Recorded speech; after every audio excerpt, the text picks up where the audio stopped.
Namaste to all. Welcome to the next session on molecular biology and rDNA technology. In this session, we are going to see about DNA replication in eukaryotes. So in the previous session, as we have seen that DNA replication in prokaryotes, it is taking place maximum in nucleus and it is a very continuous process. That is, immediately after replication, they undergo transcription and translation. They also carries only the gene coding, that is the coding genes, which actually gives the protein directly. But in eukaryotes, since we are having the exons and introns, the replication process is a different process. And most of the factors are involved here for the assembly as well as for the initiation part. Let's see about the DNA replication in eukaryotes. So the first process in the replication process of eukaryotes is activation of nucleotides. So activation of nucleotides means that is from the AMP, TMP, CMP and GMP, that is in the monophosphate part of adenine, thymine, cytosine and guanine, they are all in the inactive stage. So they are all circulating in the nucleoplasm of eukaryotes and in also they are present in the prokaryotes. This process is common in both eukaryotes and prokaryotes. So what happens in the first step is the AMP molecule with the help of the enzyme phosphorylase, they get converted and the inorganic pyrophosphates are added to this AMP and they become as activated ATP. This form also carries for other nucleotides, that is TMP, CMP, GMP, which is becoming as TTP, CTP, and GTP as active nucleotides. So during the replication process, these actually activated form of nucleotides, they actually plays a vital role for binding at the particular base and forming the strand of newly synthesized DNA. So the second process in this is we are talking about initiation. So in the coming topics, we will be seeing about the initiation, elongation, and termination in this particular session. So initiation, if you see, there are two stages which are taking place in initiation. The first thing is to prepare the DNA for the active complex to bind, that is replication activator protein, which requires CD66, that is cell division cycle 6, CDT1, that is a chromatin lysis DNA replication factor, MCM, that is mini chromosome maintaining factor. The second thing what we require here is reorganization of ORC. ORC is actually origin recognition complex, which is formed as we have seen in our prokaryotes. It requires the upstream position for making the ORI after the ORI. So in the same manner, here in eukaryotes, the ORC plays a very vital role for the initiation of your replication. Example for this, since most of the eukaryotic process have been studied in Saccharomyces cerevisiae, so they have found that the ORC which is present in Saccharomyces cerevisiae are ORC1, ORC2 and many, etc. So let's see about the processes here. So during the cell division, we have seen that there are various stages are there like G0, G1, G2, that is synthesis, then G2, and we are having the M phase. So during the G1 phase, what happens, that is the early one happens here is we have the ORC which binds at the ORI site. That is, in this also the origin of replication is present. So for making the ORI recognized by other factors, the ORC plays a very vital role. So in the strand like 5' to 3' and 3' to 5', the ORI, that is the ORI site which is there the ORC comes and binds. After binding of the ORC, the first factor which comes and binds here is CDC6.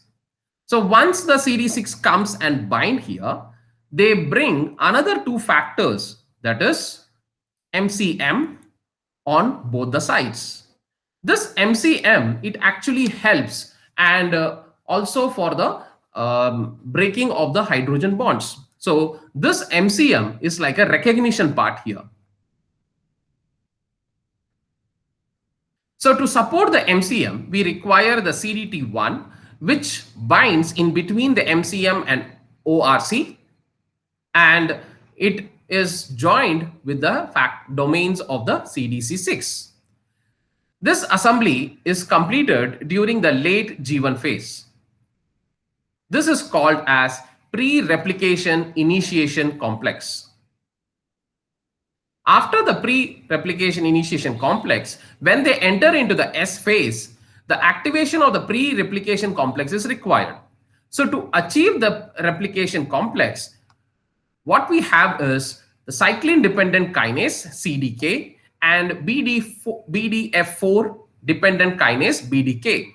These two factors, when they come and bind with these molecules or factors, they phosphorylate these factors, and all the factors like MCM, CDT1, CD6, and ORC all become phosphorylated.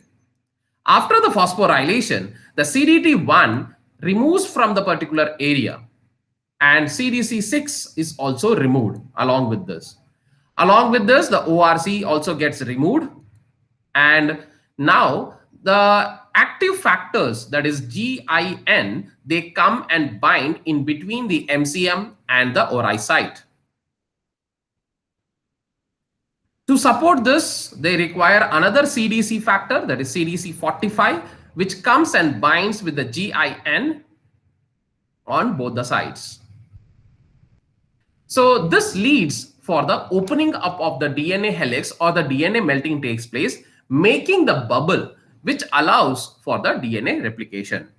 This is called as active replication complex. Let's see about elongation. So in elongation process, in the same manner, here also the replication loop is formed in the lagging strand. So the leading strand is 3' to 5', where the DNA movement will be in the 5' to 3' direction. In the lagging strand, since it is making the loop, here also it becomes as 3' to 5' movement. So we are going to concentrate on one side in this particular process. So in elongation, the first thing is the DNA moves in 5' to 3' direction.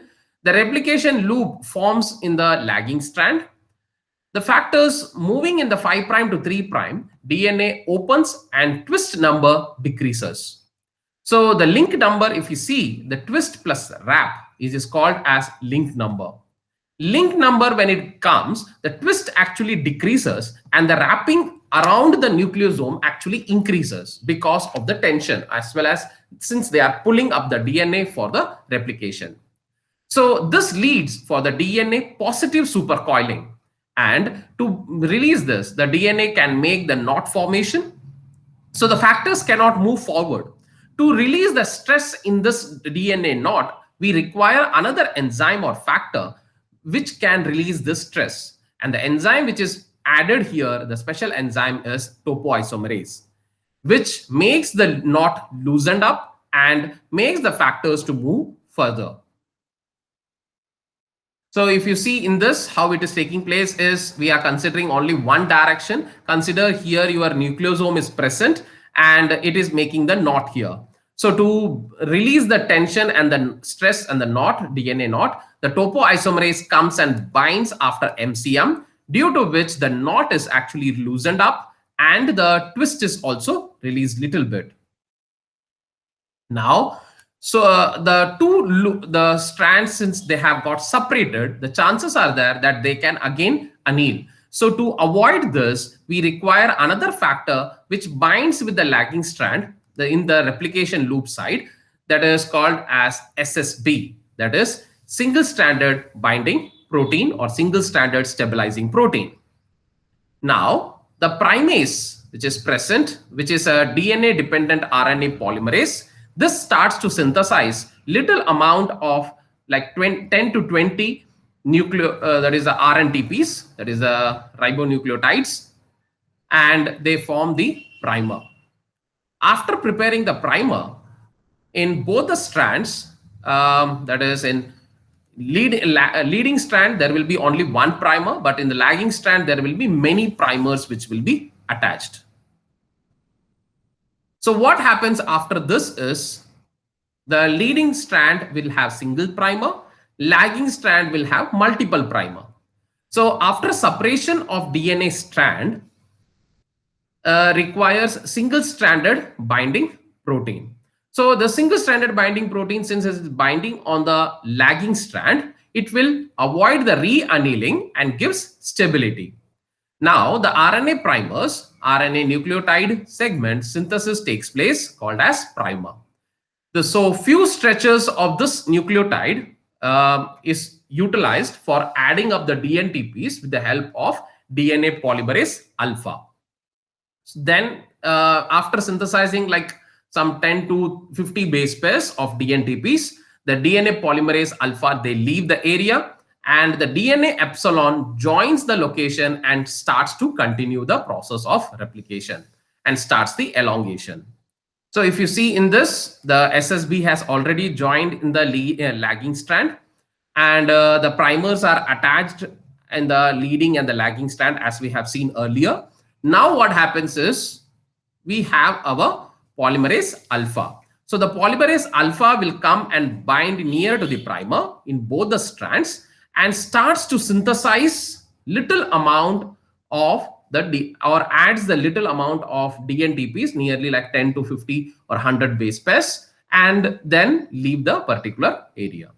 After leaving the particular area, the PCNDT, there is a beta clamp or the clamp loader. They will come and bind along with the polymerase epsilon in the leading strand.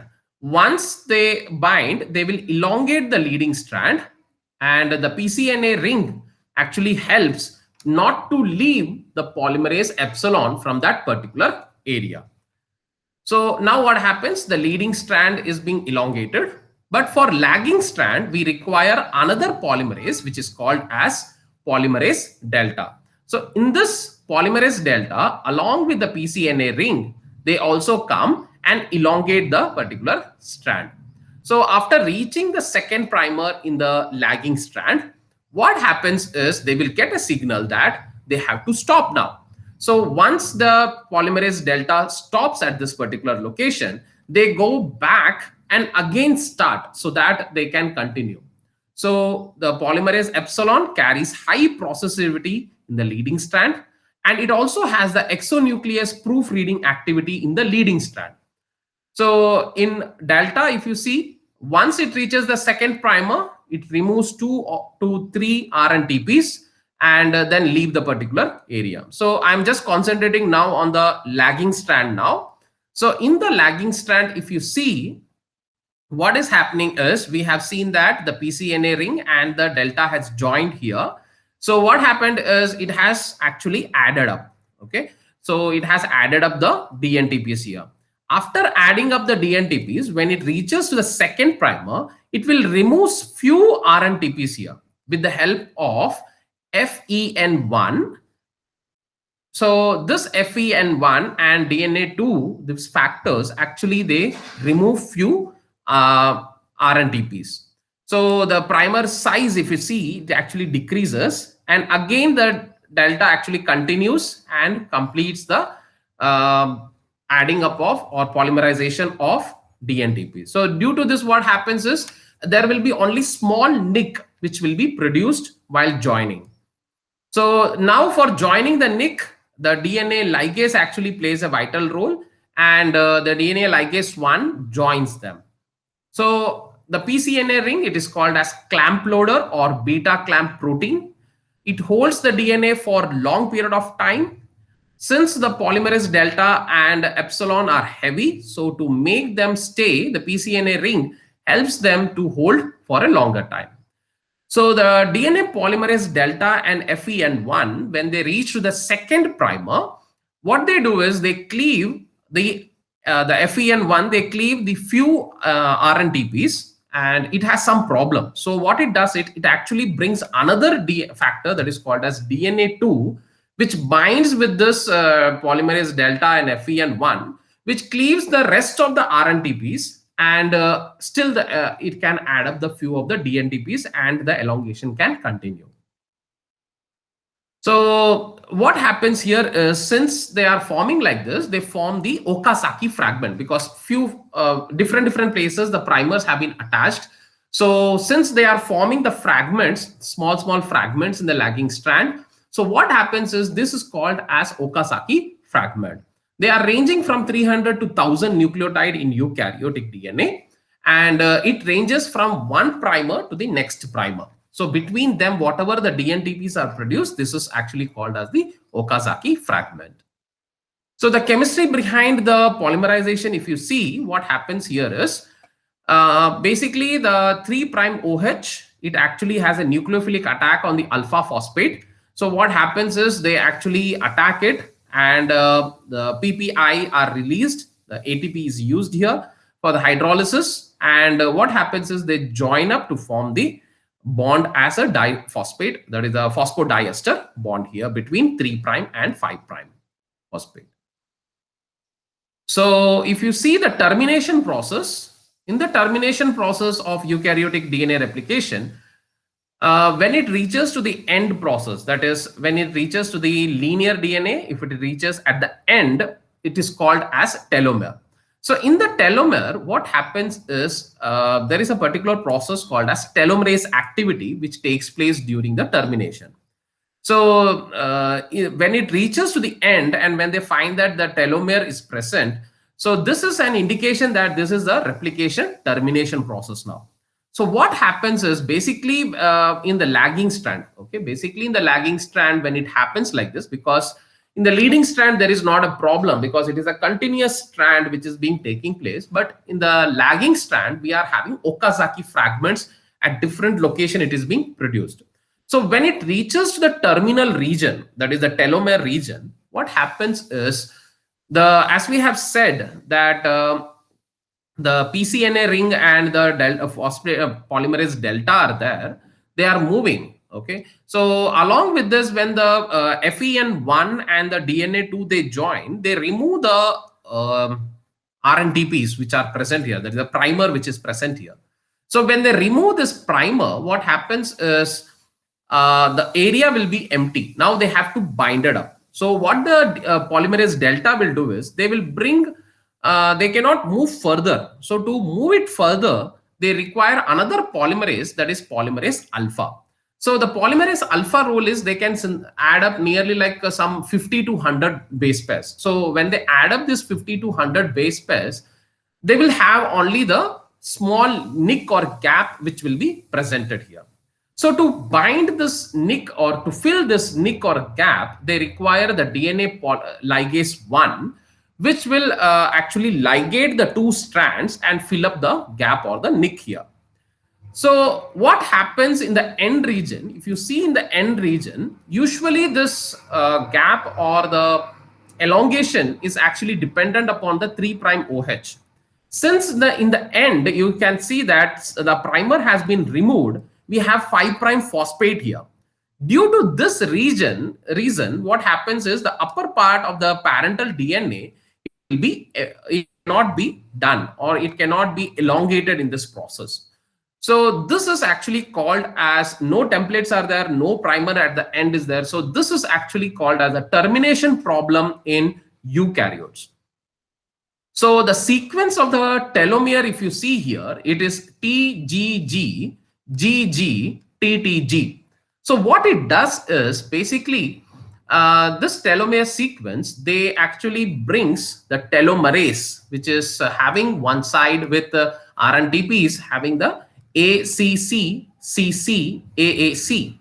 So the first two bases which are present here, they are complementary to the last two bases of the parental strand. So what they do is, they usually bind, the telomerase will come, and they are protein with RNA template. So they come and bind the last two bases here. So when they bind to the last two bases here, so what happens is, now the parental DNA, parental strand, they think that we have to elongate ourselves because it is very short and the sequence is still there. So what the parental DNA will be doing is, they bring the DNA polymerase and they elongate themselves. So once they are elongated, what happens is, now the strand size is increased, the telomere size is increased. Now still in the next phase, what happens is, in some of the that is the cells, this process can be done once, some process can be done twice, some process it can be for thrice or multiple times also. So what happens is, once this second time also the telomerase 2 comes and binds at this particular location, in the last two the complementary basing takes place. So what happens is they again elongate themselves. So once they are elongated, what happens now is the size of the daughter strand has now decreased. So due to this, what we can have is the parental strand is extended, the telomeres is increased with the junk region, and the daughter strand size has decreased. So this leads to the loss of information from DNA sequences in every replication process. So this leads to the aging process. So thereby what happens is, daily we can experience this in our body, that we are aging daily, because when one cell is dividing and undergoing the mitotic division, during that time a small information or small amount of bases, if it gets removed every day, in a course of time we are losing millions of bases. And due to this, what happens is we are aging, and some of the factors when we see in the aging process are like dementia, Alzheimer's, and other things which can occur in the future. So this is a research field which is still open for many, that if the particular thing, if the scientists have found out that how to stop this particular process of aging, or how the telomeres activity can be stopped or halted, then what happens is the condition can be that many of us can also remain young for many years. So that is what the research is still going on, and many people are working on this, many scientists are working on this, and we hope to have many results in future. So I hope that you got an idea that how the eukaryotic DNA replication and the telomerase activity is taking place in eukaryotes. Hope to see you in the next session with more information regarding mutation in this particular subject. Thank you and have a good day.